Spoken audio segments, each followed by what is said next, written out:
नमस्कार दोस्तों, स्वागत है आपका स्टडी फॉर सिविल सर्विसेज में। फ्री वीडियो के लिए चैनल को तुरंत सब्सक्राइब कर लीजिए और नोटिफिकेशन को जरूर ऑन कर लेना। हमारा फ्री वाला टेलीग्राम ये वाला ग्रुप जरूर से जरूर ज्वाइन कर लीजिएगा। नमस्कार दोस्तों, एक बार फिर से आपका बहुत बहुत स्वागत है स्टडी फॉर सिविल सर्विसेज में।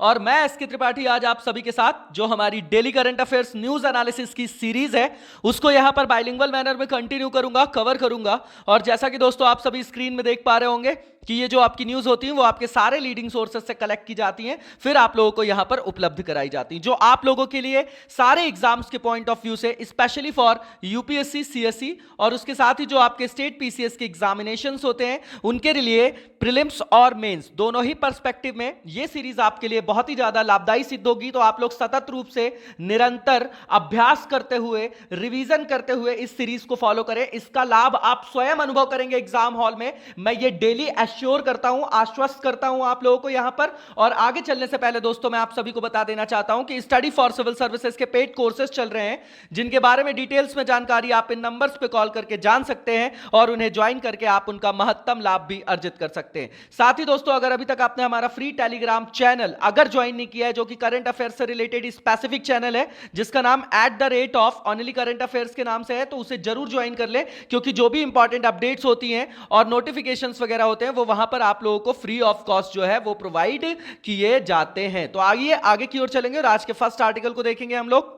आज का जो हमारा फर्स्ट आर्टिकल यहां पर रखा गया है, FDA approves experimental drug given to president Trump for treatment of कोविड-19। आप लोगों को पता होगा कि वो आपके जो है कोविड-19 से जो है वो ग्रसित हो गए थे, इन्फेक्टेड हो गए थे। उसके बाद जो है उन्होंने जो है वहां पर मतलब अपना उपचार वगैरह कराया, तो उसी समय ये संदर्भ आया था। तो इसीलिए जो लास्ट मंथ जब वो कोविड-19 से संक्रमित हुए थे तो एक प्रैक्टिकल जो है एंटीबॉडी जो है उनको ट्रीटमेंट के लिए दिया गया था। तो हाल ही में उसके बाद फूड एंड ड्रग जो आपका एडमिनिस्ट्रेशन है, जिसको एफडीए बोला जा रहा है, उसने ये जो आपकी प्रैक्टिकली जो आपकी यूज की गई एंटीबॉडी उसको जो है इमरजेंसी यूज के लिए अब वहां पर उन्होंने क्या कर दिया है, अनुमति दे दी है ना, मतलब रिकॉग्नाइज कर दिया है उस चीज को। इसलिए ये न्यूज यहां पर रखी गई। तो हमें जानने की जरूरत है कि भैया ये है क्या, किसको यूज किया जा रहा है, क्या ये कारगर है, क्योंकि अभी पूरा विश्व क्या है कोविड-19 के लिए वैक्सीनेशन के लिए, वैक्सीन बनाने के लिए जो है वो परेशान है, क्योंकि पूरा जो विश्व है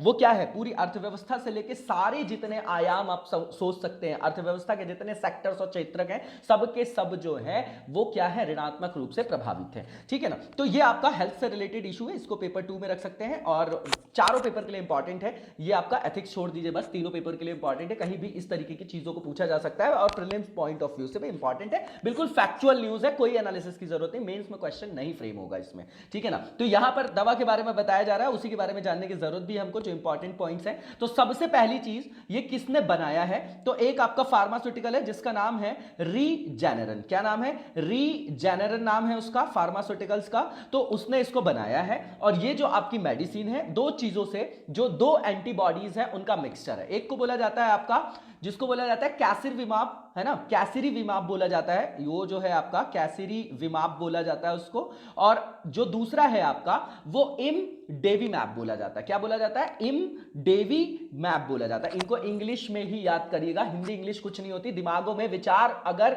स्पष्ट रूप से उठ रहे हैं, भाषा कभी अवरोध नहीं बनती है, ये हमेशा बोलता हूं मैं। उस पूर्वाग्रह से निकलिए। अभी मैंने कमेंट पढ़ा कि हिंदी में भी पीडीएफ, अरे दोनों जगह लिखा हुआ है ना हिंदी इंग्लिश में। आप आईएएस बनेंगे तो आपके पास फाइल आएगी तो आप मना कर देंगे कि नहीं हम इंग्लिश में नहीं पढ़ पाएंगे। अरे जमीन उपजाऊ होती है तो सारी फसल लगाई जा सकती है। मतलब दिमाग मस्तिष्क खुला रखिए और आराम से चलते चलिए। आराम से जो है कैपेसिटी बिल्डिंग जो है धीरे धीरे होती है।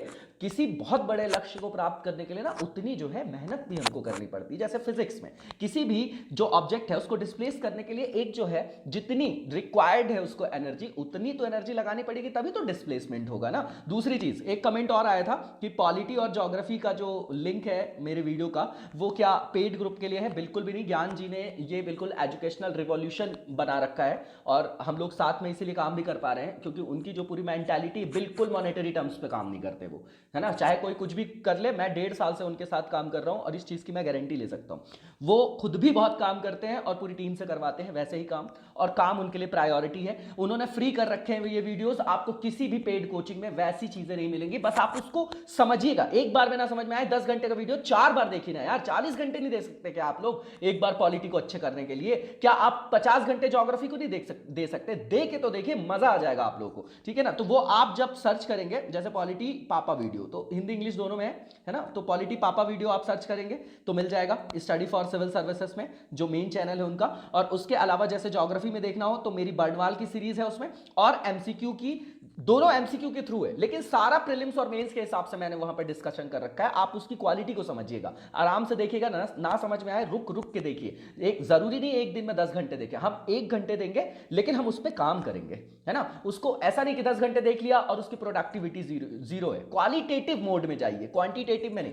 तो ज्योग्राफी में मैं रिकमेंड करूंगा पर्सनली भी कि जो दोनों सीरीज है, एक मेरी बर्नवाल की सीरीज है एमसीक्यू की, उसके अलावा जो आपकी ज्योग्राफी एनसीईआरटी पे बेस्ड है एमसीक्यू, ये दो देख लीजिए। आपको ज्योग्राफी में कहीं से कहीं तक समस्या नहीं होगी, चाहे आप ऑप्शनल वाले से बात करेंगे। मैं कॉन्सेप्चुअल बेसिस पे बात कर रहा हूं और ये मैं आपको विश्वास दिलाता हूं, आप वीडियो देखेंगे मजा आ जाएगा। वर्ल्ड हिस्ट्री की मैंने वीडियो बनाई है, 11 घंटे की है, बिल्कुल आपको इतना एंजॉय होगा वो देखने में। पर्सपेक्टिव ही अलग है, वो बुक्स में अलग ही चीजें दी हुई होती है, लेकिन हमारी रिक्वायरमेंट कुछ और है। इसलिए लोग बोल देते हैं वर्ल्ड हिस्ट्री छोड़ दो यार, एक ही दो तो क्वेश्चन आते हैं तो क्यों पढ़े। अरे भैया, समझ बनाने के लिए वर्ल्ड हिस्ट्री जब आप पढ़ते हैं तो आईआर का डोमेन समझ में आता है, इकोनॉमी समझ में आती है, किस तरीके से डेमोक्रेसी का डेवलपमेंट हुआ है। यार हर सब्जेक्ट एक दूसरे से इंटरलिंक है, हम छोड़ देते हैं। बहुत स्मार्ट स्टडी हमारी, वर्ल्ड हिस्ट्री छोड़ देंगे, क्यों छोड़ देंगे हम? आप वो पढ़ के देखिए, कुछ भी नोट डाउन मत करिए। पहली बार वीडियो देखिए, नोट डाउन मत करिए, उसको नॉर्मली देखिए। पहली बार में फ्रेमिंग होती है माइंड में, आपका जो अनकॉन्शियस माइंड है वहां पर चीजें जाती हैं, उसके बाद वो फिर उससे ऊपरी परत में आएंगी। तो कहने का मतलब कॉन्शियस माइंड में होती है अपर पार्ट में, है ना। अनकॉन्शियस तो सबसे नीचे वाला पार्ट हो गया। आपका जो माइंड है, एथिक्स ऐसे पढ़ा जाता है, आपका जो माइंड है, माइंड में जो अपर पार्ट है आपका, जो क्या है, सबसे ऊपरी परत जिसको बोलते हैं कॉन्शियस माइंड, देन आपका सबकॉन्शियस, उसके बाद अनकॉन्शियस। जब हम कोई चीज पहली बार पढ़ते हैं, कोई भी नई किताब होती तो हम जोड़ नहीं पाते, बोलते यार हमको नींद आ रही, उबासी आ रही, क्योंकि हम उससे इंटरेस्ट जो है बन नहीं पा रहा। जिस चीज में इंटरेस्ट नहीं आएगा ना, आप मूवी देखिए 6 घंटे देखेंगे web series game of thrones, आपको नींद नहीं आएगी, बड़ा मजा आएगा। क्यों? क्योंकि सब बना बनाया मिल रहा है। डायरेक्टर है, उसने कैरेक्टर बना दिया, सस्पेंस भी उसी ने बना दिया, और वहां पर हीरो हीरोइन किस तरीके से क्लाइमैक्स आएगा और किस तरीके से एंडिंग, सब बना बनाया मिल गया। लेकिन बुक्स में आप ही डायरेक्टर हैं, आप ही हीरो हैं, आप ही हीरोइन हैं, आप ही सब कुछ है। सारे जो कैरेक्टर हैं आपको जो है वहां पर बिल्ड करने। कहने का मतलब क्या, कि वहां पर हमको उससे कनेक्टिविटी, देन इंटरेस्ट आएगा। एक बार इंटरेस्ट जनरेट हो गया, कभी पढ़ने में बोरिंग नहीं लगेगा, फिर हम इसमें परेशान नहीं होती यार सिलेक्शन कब होगा। एक बार कैपेसिटी बिल्डिंग हो गई ना आपकी, तो कोई रोक नहीं सकता आपको अच्छा करने से जीवन में। और सिर्फ आईएएस बनना ही बहुत टॉप चीज नहीं है, बहुत दुनिया में बहुत बड़ी बड़ी चीजें हैं, आप खुद भी देख पाएंगे। और एक शुभम जी का कमेंट आया था, पहले तो मैं उनको बहुत बहुत बहुत शुभकामनाएं देना चाहता हूं। मैं रेगुलरली उनके आंसर देखता हूं, शिल्पा जी के भी देखता हूं, मैक्सिमम लोगों के मैं आंसर पढ़ता भी हूं। और एक संगीता मैम है, कोई संगीता पाल जी हैं, वो भी लिखती हैं, उनका बीपीएससी का एग्जाम है, मैं रेगुलरली पढ़ता हूं टाइम निकाल के, स्पेशली आप लोगों का आंसर। शुभम जी आप बिल्कुल टेंशन मत लीजिए, आप ऐसा मत सोचिए कि यहां से रिव्यू नहीं हो रहा है। देखिए मैं आपको एक बिल्कुल ऐसी चीज बताऊंगा जो मॉनेटरी टर्म्स में नहीं बताई जाती है इंडस्ट्री में, है ना, बिल्कुल क्लोजनेस वाली बात है। मैं आपको बताता हूं कि जो आंसर राइटिंग का एक भय बना रखा है मार्केट में लोगों ने, टेस्ट सीरीज लगा के 50 टेस्ट लिख दो, बहुत अच्छी हो जाएगी आपकी प्रैक्टिस, कभी नहीं होगी, कभी नहीं होगी। मैं बोलता हूं डेली एक क्वेश्चन लिखो 3 महीने में, उस एक क्वेश्चन पे काम करो। आपने क्वेश्चन लिखा पहली बार, आप वापस से उसको रिव्यू करो, रिव्यू करके आप ये सोचो कि कौन से पॉइंट मैंने मिस कर दिए। अब देखिए नोट्स कैसे बनाने। उस टॉपिक पे हमने लिखा, फाइनेंस कमीशन पे एक क्वेश्चन लिख दिया हमने, तो प्रीलिम्स और मेंस फैक्ट जो है कॉर्नर पे होंगे हमारे, और जो मेन जो किस तरीके से क्या डोमेन है, कहां पे क्या फंक्शनिंग है, किस तरीके से क्रिटिसाइज करते हैं, किस तरीके से हमको वे फॉरवर्ड देना है, किस तरीके से वो कोऑपरेटिव फेडरलिज्म को बढ़ावा दे रहा है, इस तरीके से हमको उसको कनेक्ट करना है, किस तरीके से रेवेन्यू हेल्थ को जो है वो हमारे गाइड करता है, किस तरीके से स्टेट्स के इंटरेस्ट को, समझ रहे हैं, मतलब डायमेंशंस को फैलाना है, ज्यादा नहीं, मल्टी डायमेंशनल यही बोलते हैं कि 5-6 आप बाइफर्केशन कर दो और उसके नोट्स रेडी कर लो। ये आपके ऐसे नोट्स होंगे ना, कोई बुक आपको जो है वो वहां पर ओवरलैप नहीं कर पाएगी। क्यों? क्योंकि हम 10 जगहों से उठा के वहां पर करंट से हम बुक की तरफ जाएंगे स्टैटिक में। ये ट्रेंड है सिविल सर्विसेज का, है ना। ये स्टैटिक पढ़ लिया, करंट छोड़ दिया, करंट पढ़ लिया, स्टैटिक छोड़ दिया। हम बोलते हैं टाइम नहीं बचता, कैसे बचेगा?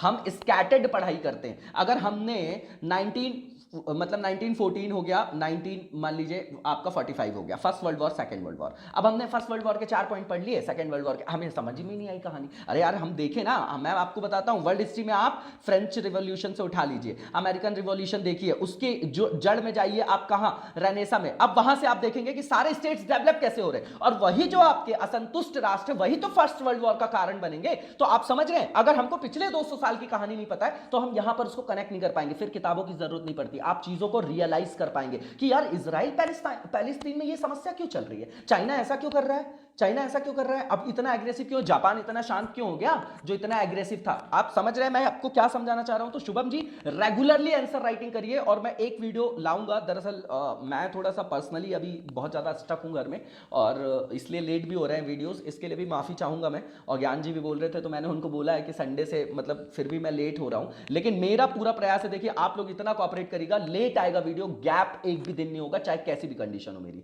ठीक है ना। दूसरी चीज, क्वालिटी वाले मटेरियल को बनाने के लिए मैं लेट इसलिए हो रहा है क्योंकि मैं अभी रिमोट एरियाज में मतलब गांव वगैरह में हूं तो वहां पर नेटवर्क का इशू है, तो मान लीजिए लेट होता है लेकिन मैं क्वालिटी से कॉम्प्रोमाइज नहीं करूंगा। अगर मैंने वीडियो बनाया तो उससे अगर आपको कोई फायदा नहीं हो रहा ना तो मेरा कोई मतलब नहीं है, फिर आप पीडीएफ पढ़ सकते हो, मेरा सीधा बोलना है। वो काम मैं वो प्रोजेक्ट करता ही नहीं जिसमें मेरे को पीडीएफ रीड करनी हो, मैं डायरेक्टली मना करता हूं। और लिटरली मेरा कोई भी पैसे का मेरा मतलब कुछ और भी मेरे काम है, मैं कुछ और भी करता हूं, तो ये मैं शौक के लिए और मेरी खुद की इच्छा है जो हम लोगों को नहीं मिला।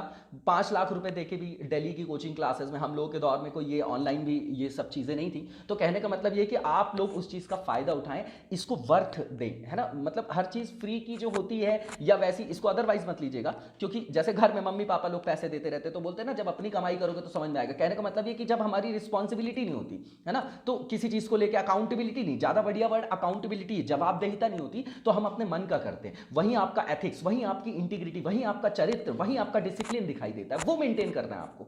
हाँ, आपको कुछ करना है कंट्री के लिए, पैसा हर कोई कमा रहा है, 70,000 रुपए सैलरी है, बहुत तोप सैलरी नहीं है, इससे ज्यादा पान वाला कमाता है इंडिया में, है ना। अगर मॉनेटरी किसी के इंटरेस्ट से कोई अगर इस फील्ड में जाना चाहता है तो बिल्कुल बेकार है, मेरे हिसाब से छोड़ दो, कॉर्पोरेट की तैयारी करो। यहां सोसाइटी के लिए कुछ करना है तो ही जाइए आप इसमें, है ना। फ्यूडल मेंटालिटी छोड़ दीजिए, मेरा बच्चा बन जाएगा तो समाज में बताने को अगर फलना का लड़का जो है वो ये बन गए, फलाने का लड़का ये बन गए, है ना। चलिए काफी सारा डिस्कशन हो गया, मैंने सोचा कि ऐसा भी कभी भी मतलब ऐसा डिस्कशन भी होना चाहिए कि लगे कि क्लास में, और मैं बिल्कुल ऐसे ही पढ़ाता हूं जैसे मैं ऑफलाइन पढ़ाता था, कि मेरे सामने हैं आप लोग, ठीक है ना।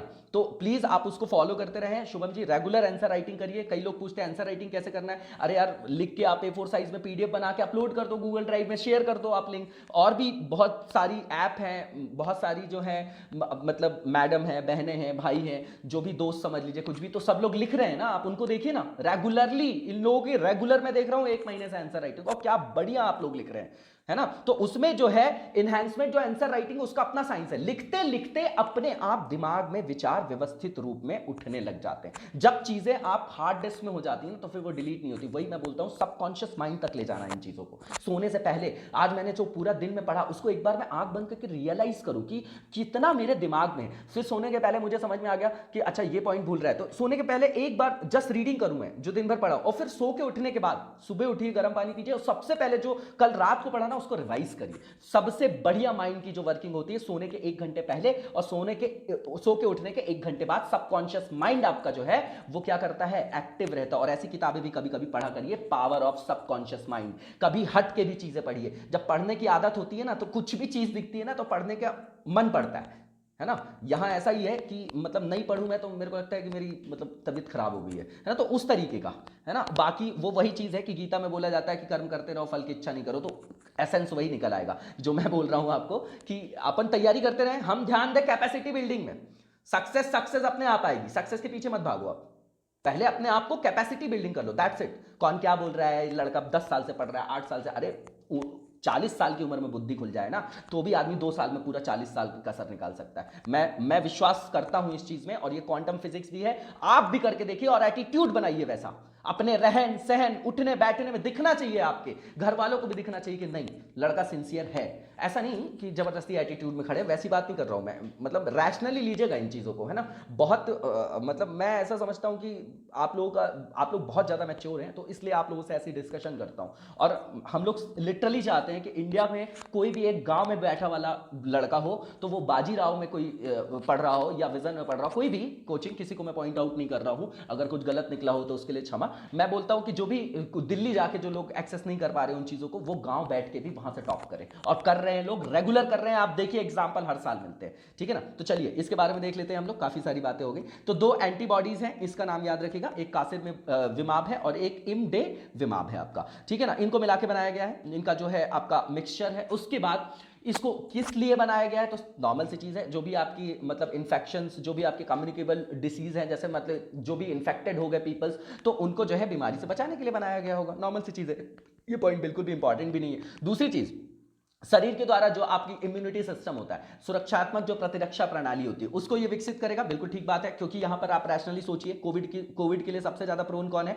बोलते हैं बुजुर्ग हैं, बच्चे हैं। क्यों? इम्यूनिटी कम होती है ना। तो जिसकी इम्यूनिटी स्ट्रांग है, पता नहीं कितने लाखों लोगों को कोविड हुआ, ठीक भी हो गया होगा। मुझे नहीं पता कि मुझे भी कितनी बार हुआ होगा, क्योंकि हम लोग जो है अगर इम्यूनिटी मेंटेन कर रहे हैं, क्या दवाई क्या है इसकी? विटामिन सी खा लो, है ना, डी ले लो, सी ले लो, प्रोटीन ले लो, इम्यूनिटी बढ़ा लो, बस यही तो है, और तो कोई दवाई है नहीं। तो भी तो लोग चल पा रहे हैं ना, समझ रहे हैं आप? तो ये दवा जो है वो अपने आप ही शरीर में नेचुरली जो है एक तरीके से जो आपका इम्यून सिस्टम है उसको क्या करती है? बिल्ड करती है, उसको एनहांस करती है। तो उसकी एक तरीके की फोटोकॉपी, एक तरीके की प्रतिकृति के रूप में वो काम करती है। उसके अलावा दूसरी चीज, जो मोनोक्लोनल आपकी एंटीबॉडी के नाम से इसको जाना जाता है। मोनो का मतलब समझ में आ रहा है, प्रीफिक्स लगा हुआ है, और इसको जो है कोविड-19 के ट्रीटमेंट के लिए अब मंजूरी प्रदान कर दी गई है। अब मोनोक्लोन जो आपका होता है, देखिए वही चीजें लिखी गई है, आप रीड आउट कर लीजिएगा इसको, है ना। तो इसके बाद की पॉइंट्स बताया जा रहा है। Earlier the FDA had given emergency approval to, ये जो आपकी मेडिसिन है, जो ये आपका एंटीबॉडी है, ठीक है ना, antibody drug, and researchers related to this drug are still going on, ठीक है ना। तो अब उनको रिकॉग्नाइज कर दिया गया है। अब मोनोक्लोनल एंटीबॉडी क्या होता है? वर्ड आ गया, इसलिए प्रीलिम्स पॉइंट ऑफ व्यू से हमको जानने की जरूरत है। मैं बोलता हूं हमेशा आप ये देखिए, दो वर्ड प्रीफिक्स देखिए,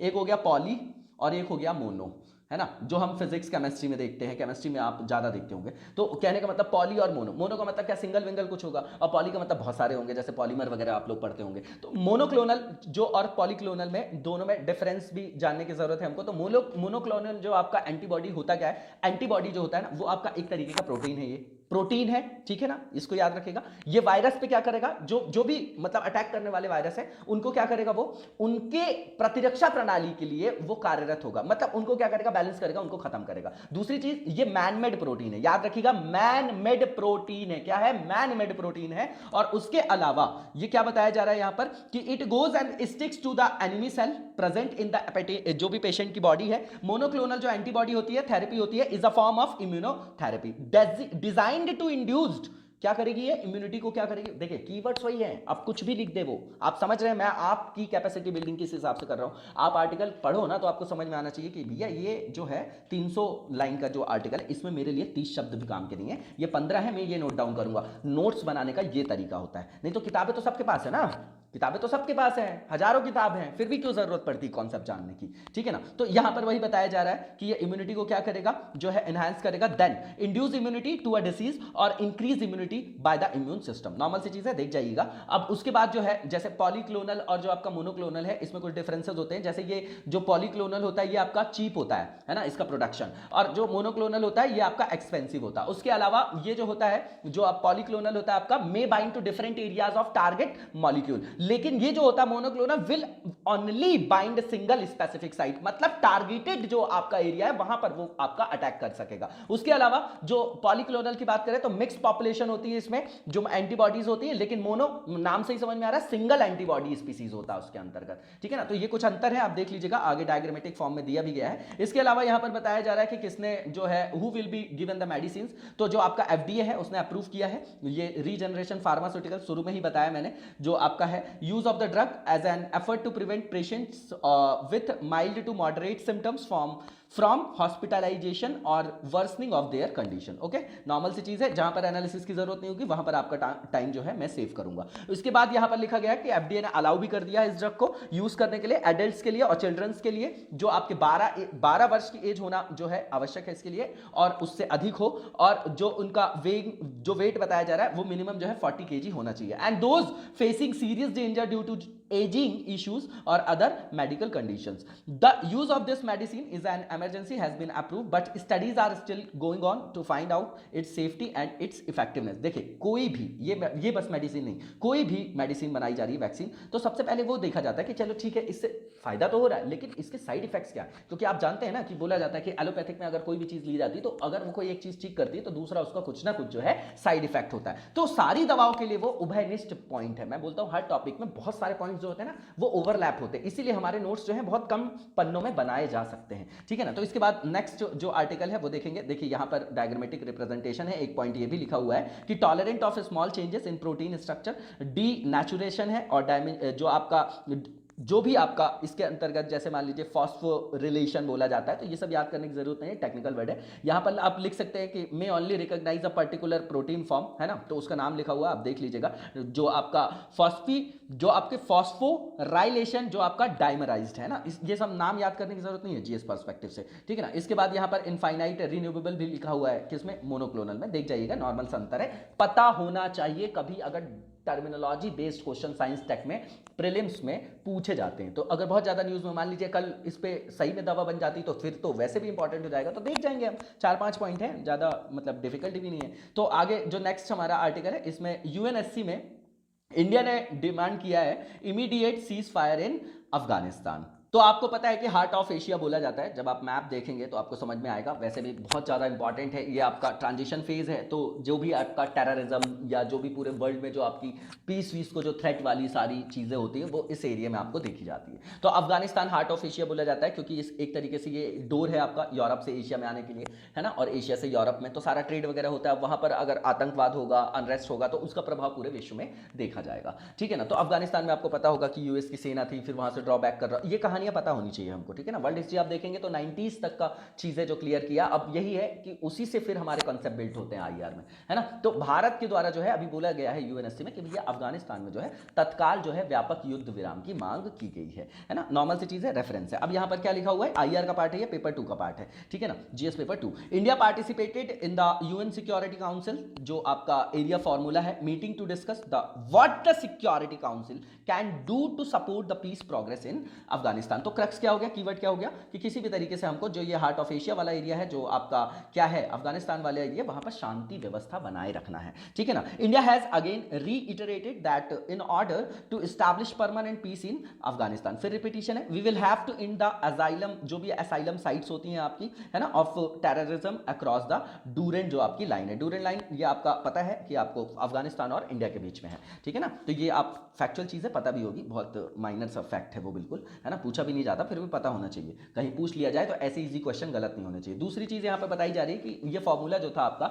एरिया, जिसको बोला जा रहा है, या आरिया आप पढ़ सकते हैं, तो ये फॉर्मूला था क्या, है ना, तो उसके बारे में बताया जा रहा है। तो देखिए इसके अंतर्गत हुआ क्या था, ये आपका इनफॉर्मल मीटिंग है, किसकी, जो मेंबर्स होते हैं आपके यूएन सिक्योरिटी काउंसिल के, है ना, जो P5 है आपके, आपको पता होगा, सुपर पावर्स, विच कौन कौन से होते हैं सुपर पावर्स, जिसको नहीं पता हुआ करे प्लीज आप कमेंट करके बताया करिए और उसको देखा करिए, ये चीजें इंपॉर्टेंट होती हैं, ये बिल्कुल बेसिक से पता ही होना चाहिए। यूएन सिक्योरिटी काउंसिल के जो आपके मेंबर्स हैं उनकी इनफॉर्मल मीटिंग हुई, उसको ऑर्गेनाइज किया गया by the members of the UN security council itself, ठीक है ना। तो इसने अलाउ किया मेंबर स्टेट्स को कि डायरेक्टली वो डिस्कस करें इस इशू को, कि किस तरीके से वहां पर प्रमोट किया जा सकता है पीस को, शांति और सहयोग को किस तरीके से जो है अफगानिस्तान वाले एरिया में स्थापित किया जा सकता है, विच is the prime purpose of the UN security council. तो वैश्विक शांति और स्थायित्व बनाए रखने के लिए सेकेंड वर्ल्ड वॉर के, जो आप सेकेंड वर्ल्ड वॉर के बाद देखेंगे तो यूएन की जो है स्थापना होती है, क्योंकि उसके पहले लीग ऑफ नेशंस था जो फर्स्ट वर्ल्ड वॉर के बाद बना था, लेकिन वो जो है अपने लक्ष्य को प्राप्त करने से बहुत दूर था और उसकी रेलेवेंसी नहीं थी, तो उसको खत्म कर दिया जाता है, क्योंकि सेकंड वर्ल्ड वॉर ना हो इसलिए बनाया गया था, लेकिन उसके होते हुए हो गया, तो आगे चल के इस तरीके का भीषण युद्ध नहीं हो, इसलिए इस तरीके की जो है संस्थाएं बनाई जाती है। अब ये कंसेप्ट है, ये किताबों में नहीं मिलेगा, ये किताबों में नहीं मिलेगा, वो करेक्ट ही नहीं करेंगे ना, कनेक्ट कर देंगे तो फिर भड़बड़ाएंगे कैसे, इतना बड़ा सिलेबस देख के डर कैसे लगेगा। सिलेबस उतना बड़ा है लेकिन उतना भी बड़ा नहीं जितना बड़ा दिखाया जाता है ना। अब बड़ा छोटा वैसे मत लीजिएगा, ये 1 किलो 2 किलो वाला बड़ा नहीं, मैं क्वालिटेटिव बात कर रहा हूं। एक बार अगर हमारी कंसेप्ट रीच हो जाए तो हम आराम से एक्सेस करके रैंक ला सकते हैं, बढ़िया रैंक ला सकते हैं, टॉप कर सकते हैं, ठीक है ना। तो एटीट्यूड भी ऐसे ही होना चाहिए, रैंक के लिए पढ़िए, ऐसा नहीं भगवान एक बार प्रीलिम्स निकलवा दे, एक बार मेंस निकल, अरे फाइनल सिलेक्शन रैंक लेके निकलिए ना यार, 1 साल अपने आप को दीजिए, आप बहुत ताकत है, आप 1 साल में बहुत ताकत होती, कंटिन्यूअस मैं बोलता हूं 6 to 8 आवर्स की स्टडी, उसके अलावा जैसे आप मोबाइल में आर्टिकल पढ़ रहे हैं वो सब मैंने टाइम में नहीं गिनता मैं, है ना। कोई पूछता है कितने घंटे पढ़ते हो, तो मेरा जवाब एक ही होता है कि जब मैं रात को सोने से पहले अगर किताब उठाता हूं, मतलब आंखें बंद करता हूं, जितना मुझे याद होता है ना, तो चाहे मैंने 18 घंटे पढ़ा हो चाहे 20 घंटे, अगर 2 पन्ने याद आए तो मैंने 2 ही पन्ने पढ़े, तो घंटों में पढ़ाई काउंट नहीं की जाती। पहली चीज, क्वालिटेटिव और क्वांटिटेटिव जो आपके डिफरेंस होते हैं जब आप किसी भी चीज में लिखते हैं, तो ये आपका क्वालिटेटिव मेजर है ना। जैसे सुख और खुशी में डिफरेंस है। अपन कभी एथिक्स की कोई सीरीज आती है मेंस की, तो मैं आपको पढ़ाऊंगा, बहुत मजा आएगा आपको, वो सब चीजें अपनी लाइफ में अप्लाई करके देखिए, बहुत मजा आता है, ठीक है ना। देखिए ये जो पूरी एग्जाम है ना, वो आपके चरित्र का निर्माण करती है, आपके व्यक्तित्व का निर्माण करती है, आपको आपकी पर्सनैलिटी निखर के आनी चाहिए, है ना। फिर देखिए किताबें पढ़ना बहुत ईजी है, बच्चा भी जो है वो रट लेता है, 20 लाइन की पोएम हो गई, काऊ का ऐसे हो गया 1000 शब्द का 500 शब्द का, तो वो तोप चीज नहीं है, कोई भी पढ़ सकता है किताब। लेकिन पर्सनालिटी बनाना, चीज़ों को देखना। अगर आप बाहर हैं, चाय पीने गए हैं, रेडी में खड़े हैं, चाउमीन खा रहे हैं, तो आप देखिए कि इकोनॉमी से कैसा इनके ऊपर कैसा जो है वो क्रंच इनके ऊपर आया, उनसे पूछिए, उनकी समस्या को देखिए। ये प्रैक्टिकल चीज़ें हैं। देन यू कैन एड्रेस कि what was the demand for them, what was the requirement of that people. Then you can recognize ना कि भैया ये पॉइंट जो है ऐड करना है, ये पॉइंट इंपॉर्टेंट है। वरना वही है, गाइड से उठाए पॉइंट्स रट रहे हैं, है ना। बाकी सब चीजें आप लोग को यहाँ रेडीमेड मिल ही रही, तो आप अपने आप काम कर सकते हैं उन चीजों को, है ना। तो उसको ईज ऑफ डूइंग बिजनेस का काम हम लोग कर ही रहे हैं, आप लोग के साथ हैं, और बिल्कुल इसीलिए साथ है कि आप लोग टॉप अप करिए तो मजा आए, हम लोग को भी मोटिवेशन मिलता है। आप लोग बताते हैं ना सिलेक्शन हुआ, मतलब सीना चौड़ा हो जाता है, मतलब 2 दिन खुशी से नींद नहीं आती। मतलब मैं आपको लिटरली अपनी फीलिंग बता रहा हूँ। अब इसके बाद यहाँ पर बताया जा रहा है कि it allows its member states to directly discuss the issues that promote peace and cooperation which is the prime purpose of the UN security council. देख लिया हमने इसको। इसके बाद अभी आप देखेंगे समकालीन जो आपका संदर्भ है कि ये जो आपका एरिया जो फॉर्मूला लिखा है, ये मीटिंग जो है अभी ऑर्गेनाइज की गई थी इनके रिप्रेजेंटेटिव्स के द्वारा, जो आपके नॉन यूएन लीडर्स हैं, इसके जो हेड्स हैं ऑफ ह्यूमन जो राइट्स मॉनिटरिंग प्रोसीड्यूर्स हैं, member of the human rights council, head of international organization and civil society representative. अब ये है आपके सिलेबस में क्यों होता है। आपने कभी सोचा कि एनजीओ क्यों रखा गया? मैं ऐसी तैयारी के बारे में बात, भैया लोकतंत्र में पार्टी बन गई है ना, अब वो फिर से वो राजा ना बन जाए, वो अपना मतलब अथॉरिटेटिव टाइप की गवर्नमेंट ना चलाने लग जाए। तो जो आपका एक ग्रुप होता है, जैसे अल्पसंख्यक हो गए, महिलाएं हो गई, या कुछ भी हो गए, तो उन ग्रुप के, उन समूह के जो लोग हैं, उनके अधिकारों के संरक्षण के लिए एक जो है आपका प्लेटफॉर्म भी तो होना चाहिए ऑर्गेनाइज्ड। तो वही होता है प्रेशर ग्रुप। तो एक प्रेशर ग्रुप की तरह वो वहां पर काम करते हैं, ठीक है ना। तो एक नागरिक समाज है, वो आपका सभ्य जो नागरिक समाज होते हैं, उनके अधिकारों के संदर्भ में वो जो है उनकी स्थापना की जाती है। That's why they embedded that topic in your syllabus. Okay, तो यहां पर लिखा गया है कि ये जो आपकी सिविल सोसाइटी है, representatives, all of the members are involved in giving their reviews on for establishing peace in society. बताइए, पूरे आर्टिकल में 4 लाइन से ज्यादा आपको नोट डाउन करने लायक नहीं है। आपको समझ में आ रहा है, मैं बता रहा हूं हाउ टू मेक नोट्स, ठीक है ना। तो the meeting can be called informally by members of the UNSC under the Arria, जो आपका फॉर्मूला है, ये रिपीटिशन है। अब भारत के लिए इसमें क्या कंसर्न है? सीधी बात है भैया, टेररिज्म का चाहे एक्सपोर्ट हो, चाहे आपका ड्रग्स का हो, चाहे आपका ह्यूमन ट्रैफिकिंग हो, तो जितनी इलीगल इलिसिट जितनी भी एक्टिविटीज आप सोचते हैं तो वो वहां से एक्सपोर्ट होती है। तो भैया सीधा सीधा हमारे यहाँ भी तो फर्क पड़ेगा ना।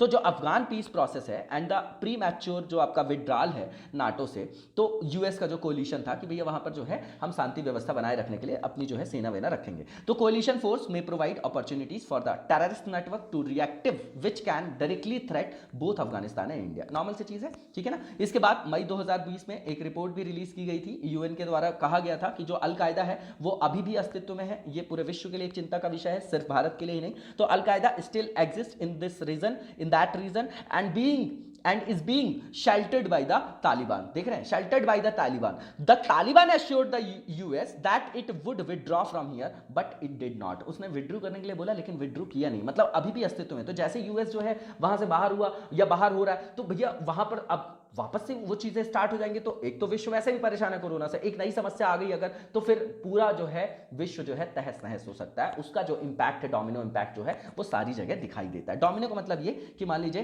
कि 8-10 लोग जो है बर्तन जो है अगल बगल रखे हैं, तो एक गिरा तो दूसरा गिरा, तीसरा गिरा, मतलब एक के ऊपर इंपैक्ट पड़ा, दूसरे पर पड़ा, तीसरे पर पड़ा, चौथे। इसको बोलते हैं टर्मिनोलॉजी में, द हिंदू वगैरह में आप लोग देखते हो डोमिनो इफेक्ट। ये भाषा की अभिजात्यता है, अब एग्जाम की डिमांड होती है तो ऐसे वर्ड हम यूज करते हैं। That's it. तो इसके बाद यहाँ पर यूएनएससी के बारे में बताया जा रहा है। अब ये प्रीलिम्स पॉइंट ऑफ व्यू से इंपॉर्टेंट है। पॉलिटिकल साइंस में डायरेक्टली ये क्वेश्चन जो है मेंस में भी पूछा जाता है, और कहीं स्टेट पीसीएस में तो डायरेक्टली पूछा ही जाता है। तो इसके बारे में जानकारी होना जरूरी। अब इसमें जो है आपके इसके 6 मेजर ऑर्गन्स है ना। यूएन जो है ये मतलब जो आपका यूएनएससी है, ये आपके जो 6 मेजर ऑर्गन्स है किसके, यूएन के अंदर, तो उसी के अंतर्गत ये एक आपका महत्वपूर्ण आयाम है। ये रिस्पॉन्सिबल है किसके लिए? ये मेंटेन करेगा इंटरनेशनल पीस को, सिक्योरिटी को। नाम से ही समझ में आ रहा है आपको। इसके बाद ये जो काउंसिल है also has the right to declare mandatory decision, such a decision is called a UN security council resolution. इसी में तो परमानेंट मेंबरशिप की बात कर रही है, मतलब भारत बात कर रहे हैं, बहुत सारे देश बात कर रहे हैं। कारण ये है कि 1945 के बाद जब इसकी स्थापना हुई 1945 में, तो बोला गया कि भैया अभी यही पावरफुल है, धीरे धीरे इस संस्था का जो है डेमोक्रेटाइजेशन किया जाएगा, लोकतांत्रिकरण किया जाएगा, ज्यादा से ज्यादा सदस्यों को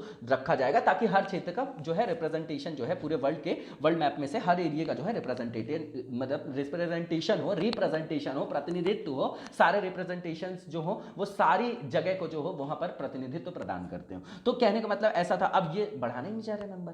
आप वीटो देखते होंगे, कोई भी अगर कोई मुद्दा गया और एक भी मेंबर ने अगर वहां पर वीटो कर दिया तो वो पास ही नहीं होता। वहां पर टेररिज्म में चाइना हमारा अपोज करता है, पाकिस्तान को एक तरीके से सपोर्ट करता है, यूएनएससी में हमारी परमानेंट मेंबरशिप को वो अपोज करता है, कॉफी क्लब वगैरह आप लोगों ने सुना होगा। तो उन चीजों को यहीं पर हमको देखना है, ठीक है ना। एक ही जगह के टॉपिक है, वो अलग अलग पढ़ेंगे तो 50-100 पन्ने का नोट्स बनेगा उसमें। एक जगह बनाइए, एक पन्ने से ज्यादा नोट्स की जरूरत नहीं है इसमें, ठीक है ना। तो वही बताया जा रहा है यहाँ पर कि जो यूएन है उसके 6 पार्ट है, इनके सारे नाम हमको पता होना चाहिए। सिक्योरिटी काउंसिल है, इंटरनेशनल कोर्ट ऑफ जस्टिस है, आपको पता होगा, ये आपका डिस्प्यूट रेड्रेसल जो आपका मैकेनिज्म है उसके अंतर्गत आता है, विवाद समाधान तंत्र। उसके बाद जनरल असेंबली है, यूएन का सेक्रेटरिएट है, ये सेक्रेटरिएट लेवल पे जो भी आपका इंप्लीमेंटेशन के लिए जो पॉलिसीज हैं उनको जो हेल्प करने के लिए ऑफिशियल लेवल पे जो आपके मतलब जो ऑफिशियल वर्क होते हैं उसमें ये हेल्प करता है। उसके अलावा इकोनॉमिक एंड सोशल काउंसिल है और ट्रस्टीशिप आपकी काउंसिल है। इसमें डायरेक्टली मेंस में क्वेश्चन पूछा गया। अब अगर आपको इसके काम पता होते ना तो आप नॉर्मली जो है इसको रिकॉग्नाइज कर लेते। एकदम से हमने देखा क्वेश्चन, और यार ये क्वेश्चन तो कभी देखे नहीं, आप दिमाग तो लगाइए। इकोनॉमिक सोशल काउंसिल है। अब आपको यूएन का फंडा पड़ा है, यूएन क्यों बनाया गया? फर्स्ट वर्ल्ड वॉर हुआ, लीग ऑफ नेशंस खत्म हुआ, यूएन आया, तो क्या करता होगा? नाम से देखिए इकोनॉमिक और सोशल। तो जो भी यूएन की जो भी योजना चल रही है इकोनॉमिक वेलफेयर के लिए पूरे वर्ल्ड में, डेवलपिंग कंट्रीज के लिए, अंडर डेवलप्ड कंट्रीज के लिए, सोशल वेलफेयर के लिए जो आपके काम चल रहे हैं, जैसे हेल्थ की इश्यू हो गया, पोलियो की दवाई हो गई, है ना, अफ्रीका में काम हो गया, रोजगार के लिए, कैपेसिटी बिल्डिंग के लिए, स्किल डेवलपमेंट के लिए, या लोन वगैरह दिया जा रहा है, इंफ्रास्ट्रक्चर के लिए अगर कोई हेल्प की जा रही तो वो सब चीजें दीजिए ना वहां पर। वही हो गया आपका आंसर। मैंने क्या बोला? दिमाग को हमको ट्रेन करना है, ब्रेन स्टॉर्मिंग करना है, दैट्स इट, ठीक है ना। ये वही चाहते हैं एग्जाम में, आपसे वही एक्सपेक्ट कर रहे हैं। वो बिल्कुल नहीं चाहते कि किताब रट के आ गया क्वेश्चन लिख दिया। वो उनको पता है कि कोई भी रट सकता है ना। क्योंकि अगर आप आईपीएस हैं और कहीं पहुंचे तो आपको क्या करना है? आपको एक मर्डर केस की मान लीजिए इन्वेस्टिगेशन करना, आप पहुंचे तो आपको जाना है क्या वहां पर घटना की जांच करना? नहीं, घटना की जांच आपका सबऑर्डिनेट करेगा, आपके पास फाइल लाके देगा, आपको वो फाइल का एनालिसिस करके वहां डिसीजन लेना है कि अब हमें आगे क्या करना है। आप समझ रहे हैं मैं क्या समझा रहा हूं? इसको आराम से सोचिएगा, जिस चीज को मैंने अभी बोला है ना, इसको आराम से सोचिएगा और कमेंट बॉक्स में मुझे बताइएगा कि इस चीज से आप समझे क्या है। प्लीज बताइएगा, मुझे समझ में आएगा कि मैं कहां तक जो है आपसे जो है संवाद अपना स्थापित कर पा रहा हूं, ठीक है ना। तो यहां पर जो है आपकी सिक्योरिटी काउंसिल है, इसमें 15 मेंबर्स होते हैं, 5+10 आपको पता होगा। जो ये नॉन परमानेंट है और ये परमानेंट होते हैं आपके, ठीक है ना। और जो टेम्परेरी होते हैं वो हर 2 साल के लिए होते हैं, ठीक है ना। जो वहां पर क्या किए जाते हैं, इलेक्ट किए जाते हैं। 5 परमानेंट कौन होंगे? जो फर्स्ट वर्ल्ड वॉर पे आपके मेन जो आपका ग्रुप था उसमें आपको पता होगा, ठीक है ना। तो ये आपके P5 भी बोले जाते हैं। चाइना है, फ्रांस है, रशिया है, ग्रेट ब्रिटेन है और आपका यूएस है, ठीक है ना। और ये जो 5 कंट्रीज हैं ये डेलीगेटेड पावर थी। मतलब delegated power not in procedure matter, मतलब प्रोसीजर जो आपके क्या होते हैं मैटर्स होते हैं, but in legitimate cases the remaining 10 members are elected by the general assembly on a regional basis for a period of 2 years। देखिए इसको समझिएगा कि ये तो क्या है कि इनको जो स्पेशल पावर्स है, मतलब कोई भी प्रावधान आया, एक भी कंट्री ने वीटो कर दिया तो पास नहीं होगा, है ना। और उसके अलावा जो है नॉन परमानेंट होते हैं, उनको वीटो पावर नहीं होता। नॉर्मली जो है उनको रिप्रेजेंटेशन नाम के लिए है, कुल मिला के रखिए, ये नाम दे दिए कि भैया यहाँ से रिप्रेजेंटेटिव जो है वो लिए गए हैं। लेकिन वास्तव में क्या है कि अब जो ये संस्था है इसका जो तार्किकीकरण अगर आप करेंगे, रैशनलाइजेशन करके देखेंगे तो इसकी जो है अपनी जो रेलेवेंसी खत्म हो रही है। और अगर ऐसा ही चलता रहा तो आने वाले टाइम पे आप देखेंगे कि या तो ये खत्म होगा या कोई ऐसी, क्योंकि अब 1970 के बाद से आप देखेंगे तो जिसको हम ग्लोबल साउथ बोलते हैं, वैश्विक दक्षिण बोलते हैं, ये मतलब कीवर्ड है, ठीक है ना, जिसमें डेवलपिंग कंट्रीज आ गई, जो अंडर डेवलप्ड है, जो आपका देखेंगे कि 1900 मतलब जैसे 20वीं आपकी शताब्दी स्टार्ट होती तो डीकॉलोनाइजेशन स्टार्ट होता है। तो अब धीरे धीरे जो डेवलपिंग कंट्रीज थी, अंडर डेवलप्ड थी, वो भी डेवलप कर रही। तो भैया जब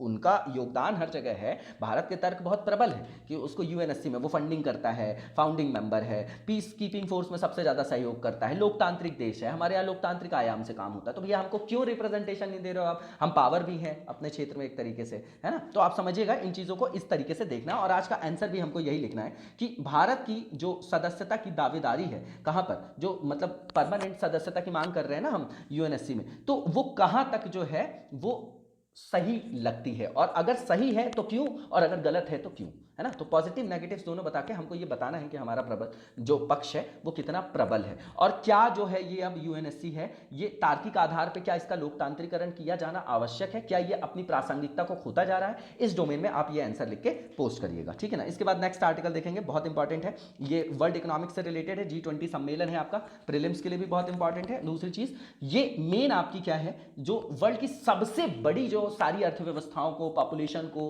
कवर करने वाली संस्था है, मेन जो आर्थिक जो भी निर्णय लिए जाते हैं, जो मुख्य आपके आर्थिक निर्णय हैं, जो मेन इकोनॉमिक डिसीजंस होते हैं पूरे वर्ल्ड इकोनॉमिक्स को ड्राइव करने के लिए, वो ये संस्था लेती है। तो अभी जो हमारे प्रधानमंत्री हैं उन्होंने पार्टिसिपेट किया, ये आपका 15th G20 समिट है। अब ये देखने की जरूरत है फर्स्ट कब हुआ, कब से स्टार्ट हुआ, ये सब चीजें आप कमेंट बॉक्स में बताइएगा, तभी मैं समझूंगा कि आपने रिवाइज किया है। तो जो 15th आपका G20 समिट है ऑर्गेनाइज किया गया सऊदी अरेबिया के द्वारा, कब, 21 और 22 नवंबर 2020 को, डेट नहीं याद करना है, देख लीजिएगा, मतलब याद हो जाए तो स्टेट फीसर्स। मैं तो मतलब इग्नोर करता हूं ऐसे फैक्ट्स को, एक क्वेश्चन छोड़ दूंगा मैं, है ना, मेरे को 100 में 100 क्वेश्चन तो करने नहीं है, अपने हिसाब के करने हैं, कट ऑफ से 10 क्वेश्चन ऊपर कर दूं, 5 question, that's it, cut off से 2 ही क्वेश्चन ऊपर हो जाए, दैट्स इट। लड़ाई अपनी मेंस की है मेनली, है ना, सीरियस जो रैंक लाना है, जिसको जो सीरियस एस्पिरेंट्स है वो फोकस मेंस पे करते हैं, प्रीलिम्स अपने आप हो जाता है। इस चीज को मानिए, आप लोग एक्सेप्ट करिए। हम सालों भर है एक कोई एमसीक्यू की किताब उठा लेंगे, क्वेश्चन पे क्वेश्चन, क्वेश्चन पे क्वेश्चन, अरे पढ़ लो भैया, आराम से एमसीक्यू कर लेना धीरे धीरे।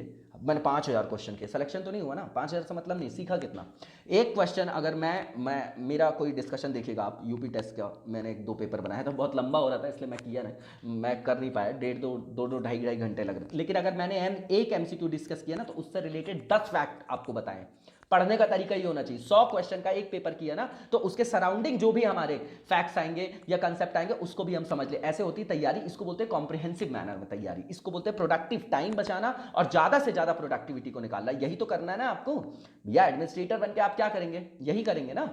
तो यहां पर की फैक्ट बताए जा रहे हैं इस ये जो समिट हुई है आपकी, है ना। तो ये होस्ट किसने किया है, इंपॉर्टेंट है, सऊदी अरेबिया ने किया है। ये आपकी वर्चुअल समिट है क्योंकि कोविड है, सारी जो समिट्स हो रही हैं वो वर्चुअल हो रही हैं। इसमें सजेस्ट किया है इंडिया ने, जो सजेस्ट किया है development of a new global index, एक नया ग्लोबल इंडेक्स बनाने के लिए for the world after the end of corona pandemic. Okay, तो ये एक वैसे भी टर्निंग पॉइंट है पूरी सभ्यता के लिए, है ना, पूरे विश्व के लिए, तो इसलिए ऐसी मांग कर रहा है। और ये जो नया ग्लोबल इंडेक्स होगा उसमें बोले कि 4 जो है आधार बनाइए, पहला टैलेंट, दूसरा टेक्नोलॉजी, तीसरा ट्रांसपेरेंसी और चौथा सीरियसनेस अबाउट अर्थ कंजर्वेशन। फिर बात वही आ गई, फिर पेरिस क्लाइमेट, फिर स्टॉकहोम, फिर रियो। तो हर बार रिवीजन करने का मौका मिलता, बस पढ़ने का तरीका, बस आर्टिकल पढ़ा निकल गए, याद करने बैठ गए। अरे ये सोचो ये आर्टिकल में क्या मैं जो है ज्यादा से ज्यादा जो है अपने काम की चीजें जो है निकाल सकता हूं, ठीक है ना। तो यहां पर ये चीजें नॉर्मल सी हैं। इसके बाद जो अपकमिंग मीटिंग होने वाली है वो हेल्ड की जाएगी इटली में 2021 में, देन इंडोनेशिया में 2022 में, और इंपॉर्टेंट जो है आपका इंडिया में 2023 में, देन ब्राजील में 2024 में। तो इंडिया का ओपिनियन क्या है, तो ऑन बिहाफ ऑफ इंडिया हमारे प्रधानमंत्री जी ने कहा कि post Covid world and effective global governance system की बात कर रहे हैं, इज नीडेड फॉर 3 चीज इन्होंने यूज की है, inclusive, vigorous and sustainable recovery and the advancement of multilateralism, बहुपक्षीय संस्थान, मतलब जो आपके बाइलैटरल होते हैं उसकी जगह जो बोल रहे हैं मल्टी जो है, जो आपके लैटरिज्म, जैसे मान लीजिए बहुपक्षीय संस्थानों का निर्माण किया जाए और पूरी वैश्विक अर्थव्यवस्था को नए सिरे से जो है रिकवर करके वापस से उस ग्रोथ को अचीव किया जाए जिससे तहस नहस हो गया पूरा विश्व थ्रू रिफॉर्म्स। तो रिफॉर्म्स ऐसे किए जाए जो समय से संदर्भित हो in design, operation and process of multilateral institutions is the need of the hour. बिल्कुल ठीक बात है, बिल्कुल तार्किक बात है, आंसर ऐसे ही लिखा जाना चाहिए, इस तरीके के कीवर्ड्स आने चाहिए। इसको आप जो है मॉडल जो है आपका पैराग्राफ के रूप में कॉर्नर कर सकते हैं। कितनी बढ़िया से ये जो है पैराग्राफ लिखा गया है। जहां भी ऐसी चीजें आएंगी मैं आपको बताता चलूंगा कि आंसर राइटिंग ऐसी होनी चाहिए हमारी, ठीक है ना। इसके अलावा प्रधानमंत्री जी ने कहा है कि फर्दर अंडरलाइन किया है जो इंपॉर्टेंस है आपका एजेंडा 2030 का, जो एसडीजीज का है। किसका है, सस्टेनेबल डेवलपमेंट गोल्स का। पहले आपको पता है एमडीजीज था, उसके बाद एसडीजी आ गया आपका, ठीक है ना। तो which aim to leave no one behind, which जो एम है, जिसका उद्देश्य क्या है, लीव नो वन बिहाइंड, मतलब जो समाज में, जिसको हम वल्नरेबल्स बोलते हैं, है ना, वल्नरेबल ग्रुप में बोलते हैं, वंचित वर्ग में बोलते हैं। कहने का मतलब समाज के सबसे पिछड़े पायदान में भी जो व्यक्ति है वो भी विकास की मुख्य धारा में उसको सम्मिलित किया जा सके। मेन स्ट्रीम जो है आपका डेवलपमेंट का, इकोनॉमिक ग्रोथ का, कैपेसिटी बिल्डिंग का, पर कैपिटा इनकम का, जितना सोच सकते हैं तो उसमें उनको एम्बेडेड किया जाए, उनको उसमें सम्मिलित किया जा सके, ठीक है ना। इसके अलावा यहां पर यह बताया जा रहा है with the changing circumstances in the wake of epidemic, he said that India has adopted a आत्मनिर्भर भारत इनिशिएटिव फिर आ गया, इतना इंपॉर्टेंट है ना, इसके लिए हमको जो है बेहतरीन तैयारी करनी चाहिए। किस पर्सपेक्टिव में, चाहे ऐसे में पूछ ले, चाहे थर्ड पेपर में लिखना हो, सेकंड पेपर में, ये आना ही चाहिए। क्यों? बिल्कुल फ्लैगशिप है, डेली न्यूज में आ रहा है, ये ऐसे रिकॉग्नाइज होता है कि यार ये इंपॉर्टेंट टॉपिक है, ये अब उसके सराउंडिंग योजना मत रटने भाई, कितना पैसा दिया, कितना पैसा नहीं, उससे कर क्या रहे हैं मल्टी डायमेंशनली, चाहे फार्मेसी का सेक्टर हो, चाहे इलेक्ट्रॉनिक्स का सेक्टर हो, चाहे स्टार्टअप का सेक्टर हो। क्यों कर रहे हैं हम? हमारे यहाँ अभी भी इकोनॉमी में मैंने बोला स्ट्रक्चरल जो है वहाँ पर क्या है, कमी है। किस चीज़ की? कि 3 सेक्टर होते हैं, प्राइमरी होता है, सेकेंडरी होता है, टर्शरी। हम प्राइमरी से डायरेक्टली स्विच कर गए कहाँ? सर्विस सेक्टर में। बीच वाला ये गैप है हमारे यहाँ, इसीलिए हम मैन्युफैक्चरिंग में क्या कर रहे हैं, फोकस कर रहे हैं। दैट्स इट, ये हमारी नीड है, ये आज से नहीं है, जब से हमारी अर्थव्यवस्था चल रही है। समझ ऐसी होनी चाहिए, 1950 के पहले कैसी थी अर्थव्यवस्था, 1700 में ईस्ट इंडिया कंपनी आई, उसके पहले हमारे यहाँ अर्थव्यवस्था कैसी थी, क्या डिपेंडेंट थे हम, उसके बाद क्या स्थिति हुई, उसके बाद आजाद होने के बाद किस तरीके की नीति अपनाई गई, और अभी करंट सिनेरियो क्या है, ऐसी समझ होनी चाहिए। फिर किताबें नहीं परेशान कर पाएंगे आपको, ठीक है ना। और ना समझ में आए बताइएगा, ये स्पेशल क्लासेस भी जो है मैं ऑर्गेनाइज करा दूंगा, है ना, मतलब बात करके हम लोग देख लेंगे, जैसी आपकी रिक्वायरमेंट हो बिल्कुल आप लोग यहाँ पर लिख के बताइए। In his message recorded at a side event organized on keeping the planet safe, the prime minister spoke of the need to fight climate change in an integrated एकीकृत मैनर में, कॉम्प्रिहेंसिव समग्रता में, एंड होलिस्टिक मैनर में, है ना। कितने बढ़िया word है, तीनों एक ही जैसे लेकिन कितने बढ़िया लग रहे हैं, इस तरीके से लिखा जाना चाहिए। उसके बाद प्रधानमंत्री जी ने कहा कि इंडिया जो है इंस्पायर्ड है bye it's traditional Athos of living in harmony with the environment and has adopted a low carbon and climate resilient जो आपके डेवलपमेंट अप्रोच है। तो वो संस्कृति से जोड़ के बता दिए कि हमारे यहाँ तो वृक्षों की पूजा भी होती है, तो उस हिसाब से जो है आप सैक्रेड जो फॉरेस्ट वगैरह सुनते होंगे ना, तो उस तरीके की डोमेन को यहाँ पर हम कोट कर सकते हैं। इसके अलावा अबाउट G20 के बारे में बता रहे, तो मैंने बताया नाम से ही देख रहे होंगे आप लोग कि ये ग्रुप ऑफ 20 कंट्रीज हैं whose meeting are held every year in different countries. G20 जो है 1999 में, जब 1996 में आपका एशियन क्राइसिस होता है, एशियन टाइगर क्राइसिस जिसको बोलते हैं, तो जब वो होता है उसके बाद जो वैश्विक अर्थव्यवस्था में जो है अगर किसी तरीके की समस्या आती है तो उसको निपटने के लिए एक संस्था की जरूरत पड़ी, तो G20 फॉर्म किया गया 1999 में, और इसका एम क्या होगा, मेंटेन इंटरनेशनल फाइनेंशियल स्टेबिलिटी, यही कीवर्ड है इसके। जैसे G20 लिखिए, इसके फंक्शन में यही चीज लिखिए, बस बाकी सब चीजें हमको दिमाग में रखनी है, हमको कीवर्ड रखने हैं, बाकी एलोबरेट रिवीजन करते समय चीजें याद करना है, बस कीवर्ड देखा सारी चीजें याद आनी चाहिए। इसके बाद जो G20 है वो कंसिस्ट करता है आपका 19 डिफरेंट आपकी कंट्रीज और एक आपका EU है ना। EU जो है यूरोपियन यूनियन है। इसके अलावा जो 19 कंट्रीज हैं इसके नाम मैप में देखना है हमको, ठीक है ना, रटना नहीं है। अब कंटिनेंट वाइज आप उसको याद कर सकते हैं, जैसे लैटिन अमेरिका, अर्जेंटीना, ऑस्ट्रेलिया है, ब्राजील है, कनाडा है, चाइना है, जर्मनी है, फ्रांस है, इंडिया, इंडोनेशिया, इटली है, जापान है, Mexico, Russia, Saudi Arabia, south Africa, south Korea, Turkey, UK और अमेरिका है ना। इसको देख लीजिएगा, रटने की जरूरत नहीं है, देखते देखते जो है जहन में जो है वो स्थापित हो जाएगा आपके, ठीक है ना। तो इसके बाद आगे की ओर चलेंगे, और जो नेक्स्ट हमारा आर्टिकल है ये आपका स्टेट स्पेसिफिक न्यूज है लेकिन इंपॉर्टेंट है हमारे लिए। ये रोशनी एक्ट ऑफ JNK के बारे में बात कर रहे हैं। इसको आप GS पेपर 2 में रख सकते हैं, जैसे जो आपकी गवर्नमेंट की पॉलिसीज होती है डेवलपमेंट के लिए। दरअसल इसका रेफरेंस ये है कि ये आपका एक एक्ट था, है ना। नॉर्मल से चीजें 4-5 पॉइंट इंपॉर्टेंट है, मैं बता दूंगा, उसके बाद आप रीड आउट कर लीजिएगा। ये जो एक्ट है JNK में, रोशनी एक्ट के नाम से जाना जाता है, 2001 में जो है इनैक्ट किया गया, मतलब इंप्लीमेंट किया गया। इसका जो ऑब्जेक्टिव था क्या था, जो आपकी कैप्चर कर दी जाती हैं जो भूमि, जो भू माफिया वगैरह आप लोग सुनते होंगे, तो जो अनधिकृत भूमि थी उसको जो है रेगुलेट करना था, नियमित करना था उसको, ठीक है ना। तो इसके द्वारा फिर एक तरीके का प्रावधान बनाया गया। गवर्नमेंट ने बोला कि भैया आप जो है एक जो फिक्स जो है वैल्यू दे दीजिए और फिर वहां पर ओनरशिप ले लीजिए, है ना, ट्रांसफर करने के लिए, ओनरशिप ट्रांसफर करने के लिए ये एक प्रावधान निकाला सरकार ने, बीच का रास्ता निकाला। ये इसका क्या है, रोशनी एक्ट के बारे में मेन जो है आपकी जानकारी है। तो इसको जो है अभी अमान्य घोषित कर दिया गया है, इसलिए जो है अभी जो है ये आपका क्या आया है, रेफरेंस में रखा गया है ना। तो नॉर्मल सी चीज है, रोशनी एक्ट किससे रिलेटेड है और किस स्टेट का है ये जानने की जरूरत है। दूसरी चीज, अभी रेफरेंस जो है कि जम्मू कश्मीर का जो आपका एडमिनिस्ट्रेशन है उसने जो है रोशनी एक्ट के अंतर्गत जो है एक बेनिफिशियरीज की जो लिस्ट जो है जारी की है, उसको जो है वहां पर इशू किया है। तो उसके अंतर्गत क्या है, जो बेनिफिशियरीज देखेंगे तो उसमें आपके मिनिस्टर्स हैं, जो आपके मतलब फॉर्मर मिनिस्टर्स हैं, फिर उसके बाद जो रिटायर्ड आपके सिविल सर्वेंट्स हो गए, उसके अलावा जो सरकार है वो उसने इस कानून को अब नल एंड वॉइड जो है घोषित कर दिया। नॉर्मल सी चीज है, ये आपको समझ में आ गया, वही चीजें यहां पर लिखी गई है।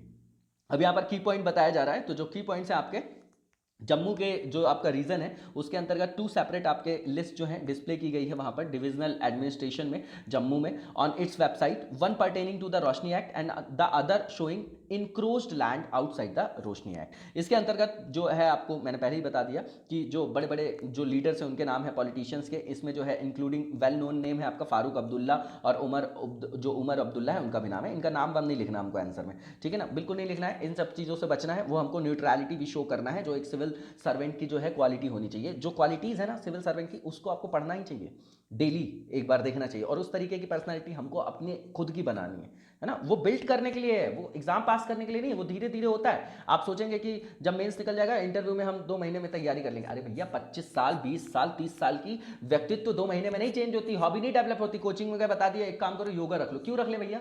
वो वहां जो बैठे हैं ना, वो आपको मैं बता रहा हूं, वो इतने ज्यादा इंटेलेक्चुअल, उनकी पूरी जिंदगी किताबों में निकल गई। आप आंसर लिख दो, वो देखते बता देंगे। GC Leong page number 167, okay. Savinder Singh page number this one, polity Subhash Kashyap page number this one. इस हिसाब से वो पढ़ के रखते हैं, तो उनको बेवकूफ नहीं बना सकते हम, है ना। तो ये सब चीजें जो है वो हमको डेवलप करना है, लिटरली ऑनेस्टली जो है हमको काम करना है अपनी पर्सनैलिटी पे। बाकी रिजल्ट की टेंशन छोड़िए, ऐसी तैयारी करेंगे ना, रैंक की आएगी, सिलेक्शन नहीं होगा, पेपर में रिजल्ट देखेंगे आप अपना, है ना। मतलब रोल नंबर देखने की जरूरत नहीं पड़ेगी। लिटरली मैं बोल रहा हूं, इस चीज को करके देखिए आप लोग। It includes names of several big leaders, ये देख लिया हम लोगों ने, ये लिखने की जरूरत नहीं है, आप सीधे लिख सकते हैं बड़े बड़े राजनेताओं के नाम है। अब रोशनी एक्ट क्या है कि 2001 का आपका matter of ownership of businessman, जो वहां की आपकी जेएनके की स्टेट लैंड थी, उसको उसके लिए लाया गया था। कॉमनली जो है इसको रोशनी एक्ट बोला जाता है। इसको प्रोमलगेट किया गया 2001 में, मैंने बता दिया आपको, जब आपकी गवर्नमेंट थी और चीफ मिनिस्टर थे Farooq Abdullah.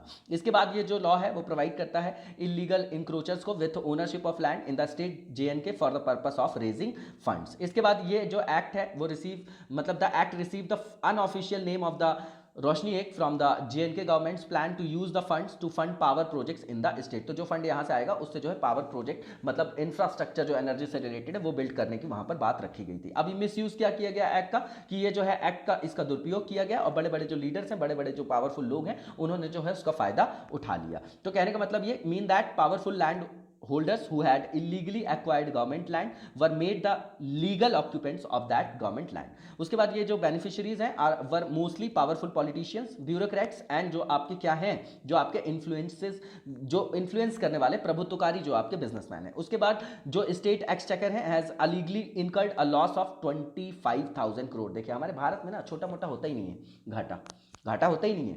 And has been called the biggest land scam in the UT of J and K. इसके बाद कॉन्फ्लिक्ट क्या है, तो लास्ट मंथ आपने देखा होगा कि जेएनके जो है उसने रिवोक किया था all land transfer under the J and K, जो आपका state land ownership to domicile act है 2001, जिसको जाना जाता है रोशनी एक्ट के नाम से। इसके बाद आप देखेंगे इस एक्ट के अंतर्गत जो आपकी नेशनल कॉन्फ्रेंस गवर्नमेंट है उसने pave the way to regularize जो आपके 2.5 लाख एकड़ हैं अनऑथराइज्ड लैंड जो है आपकी, ठीक है ना। तो इस अधिनियम के तहत जो आपकी तत्कालीन नेशनल कॉन्फ्रेंस सरकार है उसने 2.5 लाख जो एकड़ अनधिकृत जो आपकी भूमि है जिसमें कब्जा कर लिया गया है, उसको विनियमित करने का मार्ग जो है प्रशस्त किया था। उसके बाद सरकार का जो ये ऑर्डर था 9 अक्टूबर को, ये सब टाइमलाइन डेट वेट नहीं याद करना। After the JNK high court declared the act invalid, तो इनवैलिड कर दिया, तो लॉ ही खत्म हो गया, कोई तर्क ही नहीं बचा, फिर खत्म हो गया सारा सिस्टम। इसके बाद जो ऑर्डर है आपका हाई कोर्ट का, वो टोटल जो है आपका 75,575 एकर्स लैंड के लिए था in the state were regularised and transfer to the occupiers, है ना। और ये जो है इसके अंतर्गत इंक्लूडेड थी 71,000 जो 401 एकड़ है जम्मू की, और कश्मीर की 4,174 एकड़। ये सब डेटा बिल्कुल नहीं याद करना है, मैं रीड इसलिए कर रहा हूं क्योंकि आर्टिकल में किसी को लगे ना कि भैया इंपॉर्टेंट चीज छूट गई, और इसका विश्वास रखिए, बिल्कुल भड़बड़ाइए मत, ये छूट जाएगा वो छूट जाएगा। आपसे ज्यादा आपका ख्याल हम लोगों को है कि हम पढ़ा रहे हैं तो आपको फायदा हो, वरना क्यों यहां पर है। इस आस्था बनाए रखना भी जरूरी है। देखिए आस्था तार्किक रूप से, है ना, वो ऐसा नहीं कि मतलब वहां पर तार्किकता खत्म हो जाए। आप इवैल्यूएट करते रहिए, रिव्यू करना जो है वो बहुत अच्छी चीज होती है। कहीं भी आपको लगे कि यहां पर कुछ और भी जरूरत है तो आप बताइए, सजेशन दीजिए, मैं आप लोगों से भी सीखूंगा, और मैं हमेशा सीखता हूं, है ना। तो आप लोग जो बोलेंगे वो सुधार भी किया जाएगा, वो वेलकम है ना। तो यहां पर जो हाई कोर्ट है उसने ऑर्डर किया है एडमिनिस्ट्रेशन को to complete within a month all those influential persons including minister, legislature, civil servant, government official, police officer, businessman etcetera, जो भी आप सोच सकते हैं, देयर रिलेटिव्स और the people holding unnamed property for them, and also identify them who have been benefited under the Roshni act. इसके बाद next article देखेंगे हम लोग, और ये जीएस पेपर 3 से रिलेटेड है,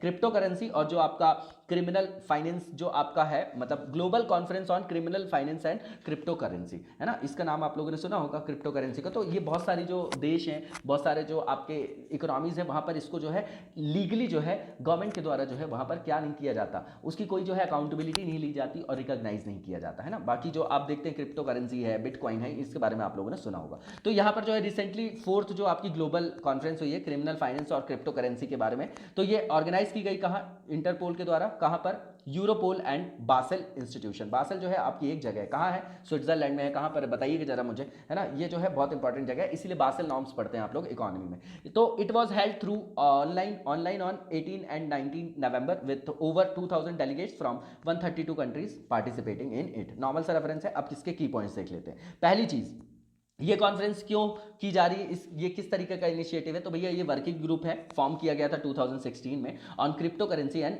मनी लॉन्ड्रिंग। लॉन्ड्रिंग का मतलब समझ गए, कपड़े गंदे हो गए, आपने कपड़े लॉन्ड्री वाले को दिया, वो प्रेस करके धो के दे दिया, नए हो गए। उसी तरीके से ब्लैक मनी है, हमारे यहाँ से टैक्स 7 कंट्रीज में भेजा गया, जो आपका इलीगल मनी होता है, जो टेरर फंडिंग वगैरह, तो उसको चैनलाइज करके जो ब्लैक मनी होता है उसको वहां से लॉन्ड्री करके टैक्स 7 कंट्रीज में ले गए, क्योंकि टैक्स वैक्स लगता नहीं है, तो वहां शो कर दिए कि यहाँ से अपन जो है वो कमाई किए हैं और उसको वाइट बना लिया, मतलब लॉन्ड्री हो गई। अब जो है वो एक नंबर में बन गया पैसा, तो अब आप उसको जो है यूज कर सकते हैं बेधड़क, वो चीजें हैं, है ना। तो उसको एड्रेस करने के लिए इसको फॉर्म किया गया। In this efforts are made to prevent misuse of criminal finance and crypto currency. और ये जो कंसिस्ट करता है ऐसे रिप्रेजेंटेटिव्स को फ्रॉम लॉ जो आपके इन्फोर्समेंट है और जुडिशियरी से रिलेटेड है, फाइनेंशियल इंटेलिजेंस से रिलेटेड है, जो उस यूनिट में काम करते हैं जिसको आप बोलते हैं financial intelligence unit. International organisations भी हैं और प्राइवेट सेक्टर भी है, और भी आपके पार्टिसिपेंट्स है इसमें, सिविल सोसाइटीज वगैरह को भी देख सकते हैं आप, उनके भी रिप्रेजेंटेटिव्स अपनी जो है चीजें रखते हैं, है ना। तो सारे जो है कोई भी संस्था बनाई जाती है ना, तो उसके संस्था के बनाए जाने के पीछे जो उद्देश्य है उससे जुड़े जो लाभार्थी हो वही तो शामिल होंगे ना, इसको रटने की जरूरत नहीं। की फैक्ट्स यहां पर बताए जा रहे हैं इस कॉन्फ्रेंस के बारे में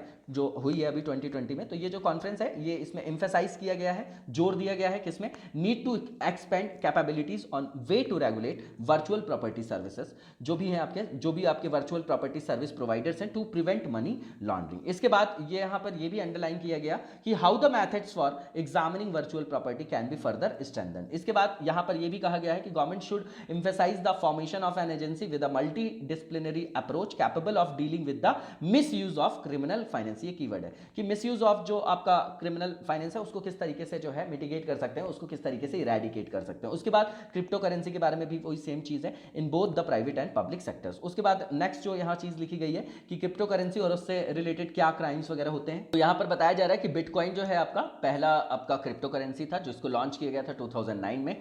since then many other currencies have come on the market, है ना, वर्चुअल करेंसी है उसी का एक टाइप है। करेंटली क्रिप्टो करेंसी जो है वो यूज किया जा रहा है साइबर क्राइम के लिए, ब्लैक मनी के लिए, रैंसमवेयर के लिए, मनी लॉन्ड्रिंग के लिए, exchange of proceeds from drugs which is against the law. कहने का मतलब ये पूरी टेरर फंडिंग को चैनलाइज करने के लिए जो मनी लॉन्ड्रिंग की जा रही है, ब्लैक को व्हाइट बनाया जा रहा है, उसमें जो है इसका यूज किया जा रहा है। उसके बाद इंपॉर्टेंस ऑफ द कॉन्फ्रेंस बताया जा रहा है। तो ये आपकी जो है आज के समय की मांग है कि जो आपकी लॉ इन्फोर्समेंट एजेंसीज हैं और जो अदर पब्लिक एंटिटीज हैं वो इंक्रीज करें अपनी सिक्योरिटी लेवल को, नॉलेज को, एक्सपर्टीज को in the area of elimination of this type of cyber crime, है ना। Therefore the conference will help in increasing the exchange of strategic information and best practices in this direction. इसके बाद ये सर्व करेगा आपका investigations के लिए जो यूज करते हैं आपके क्रिप्टो करेंसी, जो आपके यूज करते हैं क्रिमिनल एक्टिविटीज में, और डेवलप करेगा global understanding in this direction. इसके बाद ये कॉन्फ्रेंस जो है इसमें ये भी इस बात पे भी जोर दिया गया है कि एक्सपैंड किया जाए अपनी क्षमताओं को, उसका संवर्धन किया जाए, कैपेबिलिटीज को,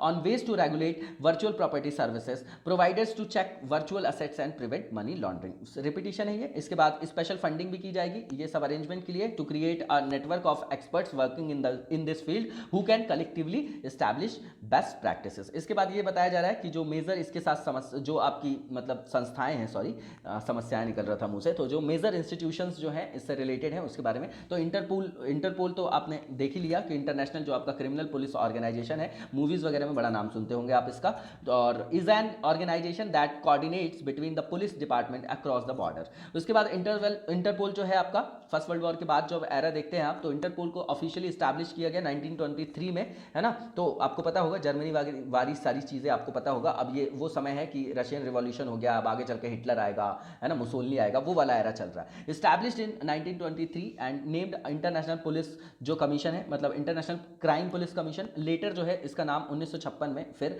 रीनेम करके इंटरपोल किया गया, ये जानना जरूरी है। इसके बाद ये हेल्प करती है कोऑर्डिनेट करने में between the police forces of 194 member countries, UN के मेंबर्स आप देख सकते हैं। इसके अलावा यूरोपोल क्या है, तो यूरोपोल भी एक्ट करता है एक लॉ इन्फोर्समेंट एजेंसी के रूप में। किसके लिए होगा, नाम से समझ में आ रहा है, यूरोपियन यूनियन के लिए। इसके बाद जो नेक्स्ट टॉपिक है हमारा इकोनॉमी से सीधा लिंक टॉपिक है, जीएस पेपर 3 का होगा, नेगेटिव यील्ड बॉन्ड। देखिए अभी क्या है पूरे वर्ल्ड में, इसका क्रक्स एक ही चीज है कि पूरे वर्ल्ड में अभी क्या है, इकोनॉमिक क्रंच है, तो सारी जो आपकी अर्थव्यवस्था है वहां पर जो ग्रोथ है वो नेगेटिव देखा जा रहा है, तो बोल रहे हैं टेक्निकल रिसेशन की तरफ है। है, इंडिया भी और यूरोप भी, यूएस भी। लेकिन चाइना को आप देखेंगे तो लगातार दूसरे क्वार्टर में भी उसकी जो है पॉजिटिव ग्रोथ देखी जा रही है। तो भैया इस तरीके के जो बॉन्ड होते हैं इसमें लॉन्ग टर्म में जो है अच्छी जो है ऑफर किए जाते हैं कि भैया आपको अच्छा रिटर्न मिलेगा। तो जो इन्वेस्टर्स होते हैं उनको वहां पर मोटिवेशन मिलता है कि यार अभी तो मार्केट डाउन है, तो इंटरेस्ट रेट में तो घाटा होगा, तो अपन लॉन्ग टर्म के लिए इन्वेस्ट कर दो क्योंकि कैपिटल इरोड नहीं करनी है ना। तो वो चीज़ें हैं। इसको कोई गवर्नमेंट जो होगी, सेंट्रल जो आपकी गवर्नमेंट होती है, किसी भी राष्ट्र की कोई गवर्नमेंट है, तो उसके द्वारा जो भी आपकी सेंट्रल की कोई बॉडी होती है वो इसको जो है इशू वगैरह करते हैं, है ना। तो चाइना के संदर्भ में ये रखा गया, ये इसका क्रक्स है। इसके बाद देख लेते हैं हम कि क्या जो चीज़ें हैं यहाँ पर बताई जा रही। तो over the years the demand for negative yield जो बॉन्ड है इंटरनेशनल मार्केट में, ये जो है रैपिडली जो है इंक्रीज हो रहे हैं, है ना। इसमें जो है इंक्रीमेंट देखा जा रहा है। इसके बाद नेगेटिव यील्ड बॉन्ड होते क्या है, तो ये आपके डेब्ट इंस्ट्रूमेंट है। क्या है, यही आपका कीवर्ड है, ऐसे ही लिखेंगे आप। नेगेटिव जो यील्ड बॉन्ड है क्या है, सबसे पहला पॉइंट होगा डेब्ट इंस्ट्रूमेंट है। तो ये डेब्ट जो भी इंस्ट्रूमेंट्स होते हैं वो कौन लेते हैं, जो बिजनेस करते हैं, इन्वेस्टर्स लेते हैं। तो इन्वेस्टमेंट बढ़ानी ना आपको, इन्वेस्टर्स तभी तो नई यूनिट बनाएंगे आप, है ना। तो निवेशक को जो है बॉन्ड की जो आपकी जो ओरिजिनल कॉस्ट होती है ना, जो बाइंग कॉस्ट होती है उसकी खरीद मूल्य, उससे कम परिपक्वता राशि में उसको भुगतान करने की पेशकश करते हैं। तो इससे वो अट्रैक्ट होते हैं। उसके बाद दीज आर यूजुअली जो इशूड किए जाते हैं सेंट्रल बैंक या गवर्नमेंट के द्वारा, और जो इन्वेस्टर्स होते हैं वो पे करते हैं interest to the borrower to keep their money with them, ताकि वो इन्वेस्ट करके नई यूनिट्स बना सकें, तो वो प्रॉफिट निकाल सकें, है ना। तो जो आपके इन्वेस्टर्स हैं वो भी आगे की ओर जाके फिर प्रॉफिट नहीं, आपको बैंक अगर ब्याज देता है तो कहाँ से देता है, अपने घर से नहीं देता, वो भी एक तरीके की दुकान है, वो कमाता है। अगर आपको वो 1% दे रहा है तो वो 3% कमा रहा है, समझ रहे हैं ना। उसी तरीके की चीज यहां पर समझिए। तो why do investors buy them, तो आपको पता है कि दीज आर डेब्ट instrument that offer the investor to pay a maturity amount less than the purchase price of the bond. पहली चीज, पहला पॉइंट इंपॉर्टेंट है। दूसरी चीज, these are usually issued by the central banks और government and investors pay interest to the borrower to keep their money with them. देखिए ये जो है रेपिटेशन है, हाँ ये रेपिटेशन है, अपन लोगों ने जो है इसको देख लिया। इसके बाद आप देखेंगे कि इसकी हाईली डिमांड क्यों है। तो देखिए फैक्ट ये है कि 10 से 15 साल के जो बॉन्ड होते हैं वो ऑफर कर रहे हैं positive returns, is a major attraction. यही आपका मेजर अट्रैक्शन, क्यों, क्योंकि पूरे वर्ल्ड में जो है स्लो डाउन है। तो at a time when interest rates in Europe have dropped significantly. In addition it is important to note that most of the जो लार्ज इकोनॉमीज हैं वो एक्सपीरियंस कर रही हैं आपकी नेगेटिव ग्रोथ या कॉन्ट्रैक्शन बोल लीजिए जीडीपी में फॉर 2020 और 21 के लिए। चाइना बस ओनली कंट्री है ऐसी जो विटनेस है आपका पॉजिटिव ग्रोथ का। इन दीज चैलेंजिंग टाइम्स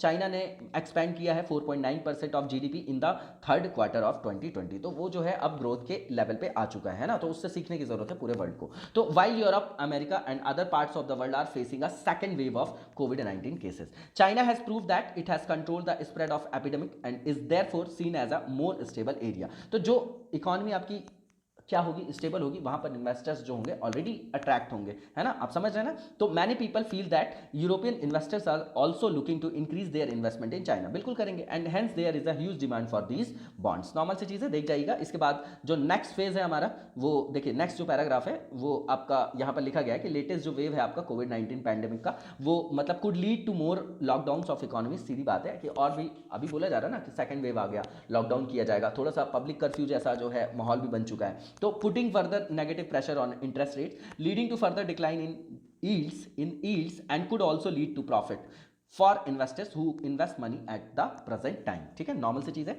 इसके बाद जो नेक्स्ट फेज है हमारा वो आपका क्या है, नेक्स्ट जो आर्टिकल है हमारा वो इसरो का जो शुक्रयान है उसके बारे में है। साइंस टेक का बिल्कुल फैक्चुअल टॉपिक है, ऐसे टॉपिक्स को हमको फैक्चुअली ही जो है प्रिपेयर करना है। जो हमारा इसरो है उसने इनलिस्टेड किया है 20 स्पेस बेस्ड एक्सपेरिमेंट प्रपोजल्स को from France to conduct research for more than 4 years for its proposed Venus जो आपका ऑर्बिटर है, जिसको मिशन बोला जा रहा है शुक्रयाना। ठीक है ना, शुक्रयाना बोला जा रहा है, तो शुक्रयान है आपका, इसको याद रखिएगा। अब ये जो इसरो है उसने ऑफिशियली जो है अनाउंसमेंट किया है, कहा है कि ये जो आपके 20 पेलोड्स हैं, जो साइंटिफिक इंस्ट्रूमेंट्स हैं, proposals are currently being reviewed including the collaborative जो कंट्रीब्यूशन है किसका है, रशिया है, फ्रांस है, स्वीडन है और जर्मनी है। याद रखिएगा चारों के नाम। इसके बाद फ्यूचर जो लॉन्च की बात की जा रही है, अपॉर्चुनिटी इसके लिए इज आइदर 2024 और 2026। It is noted that the optimal जो आपका लॉन्च विंडो है when Venus is closest to Earth arrives every 19 months, है ना, ये फैक्ट इंपॉर्टेंट है, इसको याद रखिएगा। इसके बाद जो है नेक्स्ट जो चीज यहां पर बताई जा रही है वो क्या बताई जा रही है वो देख लेते हैं हम लोग, एक सेकंड। हाँ, तो शुक्रयान के बारे में बताया जा रहा है, तो ये इंपॉर्टेंट पॉइंट्स हैं, ये सारे याद होने चाहिए हमको। ये जो मिशन है किस लिए होगा, मंगल ग्रह हो, शुक्र हो, बृहस्पति हो, किस लिए होगा, किस लिए होगा खुद सोचिए।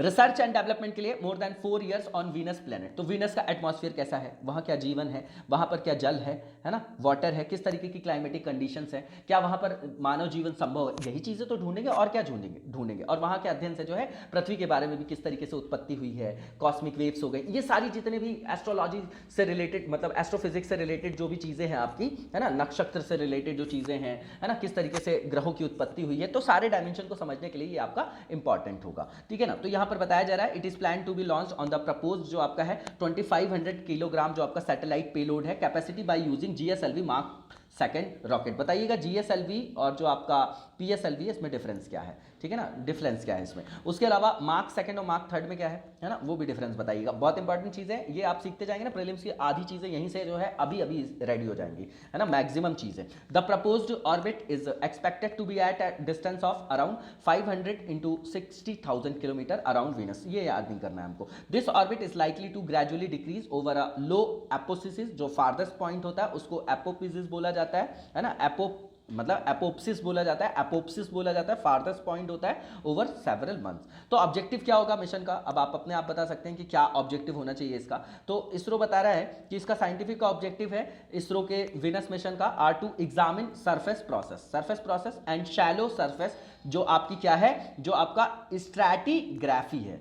एंड जो आपका जो मिशन है आपका वीनस का मिशन है will study solar wind interaction, ये कीवर्ड है, विद द आयनोस्फेयर, ठीक है ना, आयन मंडल, जो आपके रेडियो वेव से वगैरह, जो रेडियो वगैरह आपके चलते हैं, सिग्नल्स वहीं से आते हैं, आपको पता होगा। एंड द जो आपका क्या है स्ट्रक्चर है एंड डायनेमिक्स है जो आपका एटमॉस्फेयर का, सारी चीज़ें वही आ गई जो आपकी क्लाइमेटोलॉजी के अंतर्गत है, वही चीज़ें यहाँ पर भी हमको क्या करनी है, स्टडी करनी। दूसरी चीज़ ये जो है आपका क्या वाई, जो आपकी ये स्टडी की जा रही है उसमें लगा दिया वाई, कोई भी क्वेश्चन देखना है व्हाट वाई वगैरह हमको जो है वहां पर देखना होता है। तो Venus is often described as a twin sister of the earth, यही चीज आपको पता होगी तो सीधी बात है, अगर उसकी हम जानकारी एकत्रित करेंगे तो हमको अपने ग्रह के बारे में, पृथ्वी के बारे में भी सारी जानकारी है, जो अभी तक बहुत सारी जो है वहां पर क्या बचे हुए सस्पेंस बचे हुए हैं, उस पर जो रेगुलर जो आपके रिसर्चर्स हैं काम कर रहे हैं, है ना, तो उसमें जो है कुछ सफलता प्राप्त की जा सकती है। इसलिए किया जा रहा है because of its similarity in size, mass, density, bulk structure and gravity, ये कीवर्ड है, इसको लिख के रखिएगा। इसके बाद it is believe that the two planet share a common origin formed around 4.5 billion years ago, बिल्कुल ठीक बात है, out of a condensed nebulosity जो है एट द सेम टाइम।